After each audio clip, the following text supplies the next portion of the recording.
Bus stand থেকে নেমেই বাজারে যাওয়ার জন্য আমাদের এই ব্রিজটা ক্রস করতে হয়। আর এখান থেকেই আজকে মিনি ব্লগটা আমি শুরু করলাম। আর এখানে সোনা দেখুন দুটো হাতেই ব্যাগ নিয়ে নিয়েছে, ও একাই পুরো বাজারটা করে বাড়ি নিয়ে যাবে।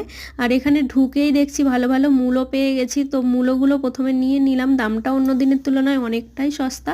আর টাটকা টাটকা তরুলিও দেখলাম, ওই জন্য নিজের হাতে বেছে কচি কচি তরুলিগুলো নিয়ে নিলাম। নেওয়ার পর কোয়াশ খুঁজছি এখন, তো কোয়াশও এই জায়গায় খুঁজে খুঁজে পেয়েছি, তো কোয়াশ আর শসা এখান থেকে নিয়ে নিয়েছি। নেওয়ার পর এখন যাচ্ছি হচ্ছে গোসারির বাজার করতে।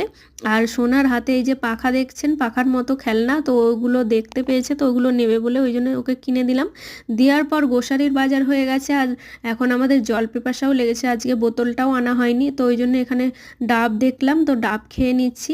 আর তারপরে চলে এসেছি মলে। মলে এখানে রুমাল নেবে বলে, কিন্তু একটা রুমাল পাওয়া যাচ্ছে না, তো ওই জন্য আর নিয়ে এবার চলে যাচ্ছি বাড়ি। হরে কৃষ্ণ।